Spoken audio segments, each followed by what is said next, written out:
Latest leaks by online tipsters indicate that Apple's next iPhone 12 series of smartphones is going to start from $649 in the US. The lineup is rumored to get 4 models: the iPhone 12 mini, iPhone 12, 12 Pro and 12 Pro Max. The most expensive iPhone 12 Pro Max with 512GB storage is rumored to cost $1,399. The upcoming iPhone 12 series is expected to launch on October 13th, with the usual September launch date being pushed, reportedly due to production delays amid the COVID-19 pandemic. Online tipsters have predicted that the upcoming OnePlus 8T smartphone will feature a taller and wider structure than the OnePlus 8 smartphone launched in April.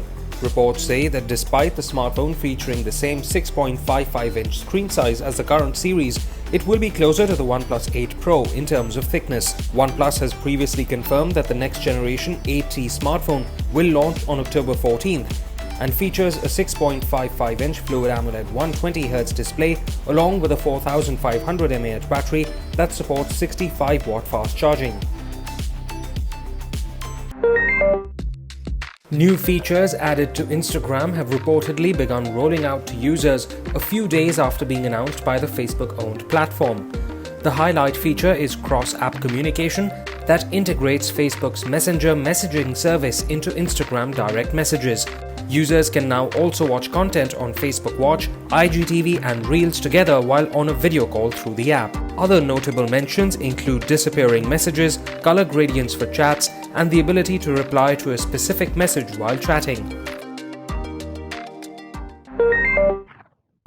Samsung's recently announced Galaxy Tab A7 Android tablet has been listed for pre-orders on Amazon India. The Wi-Fi model of the device is available to pre-book, but pre-bookings for the LTE model are yet to be declared. The Tab A7 features a 10.4-inch TFT display, runs on the Snapdragon 662 chipset with 3GB RAM, sports quad speakers, and costs 17,999 rupees for the Wi-Fi model. Reports say Indian app developers have called for a national app store as an alternative to Google's Play Store, after the tech giant announced a 30% fee on in-app purchases from apps that don't use Google's billing system. The call for an alternative has reportedly also been spurred on by the brief removal of mobile payments app Paytm from the Google Play Store for allegedly violating its policies. It's worth noting that Google has previously issued notices to Swiggy and Zomato as well in order to restrict gamification on the food delivery apps.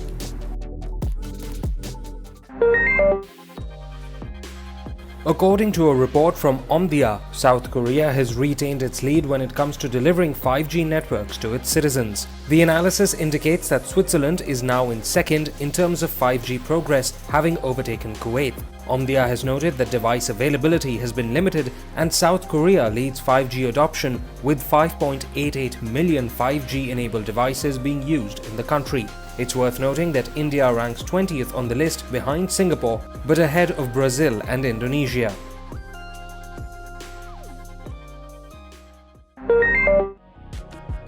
American e-commerce firm Amazon has released data on how many of its employees in the US were tested or presumed positive for COVID-19. The tech giant has stated that of the over 13.7 lakh people that worked at Amazon from March 1st to September 19th, nearly 20,000 either tested positive or were presumed positive for the novel coronavirus. A CNBC report has stated that the numbers released do not include Amazon's network of third-party delivery drivers. Japanese firm Nintendo has reportedly settled an intellectual property lawsuit against a site called UberChips for $2 million. Reports say Nintendo had filed a lawsuit in Ohio earlier this year, claiming that UberChips sold products from hacking group Team Executor that let Nintendo Switch users install and play pirated games on the handheld device. Apart from the $2 million payout, UberChips has been slapped with a permanent injunction from selling any pirating devices in the future, and it must also destroy all of its remaining company stock. Microsoft has released a new device, the Surface Laptop Go.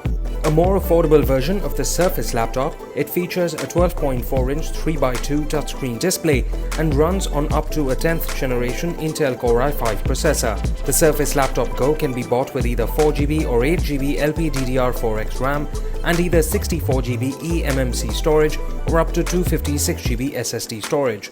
Prices start at $550 for the base model and will be available in the US from October 13th. Microsoft has also refreshed its Surface Pro X device from last year, and it now sports an additional SQ2 processor from Qualcomm, with prices starting at $1,500 for the new model that's out for pre-order in the US.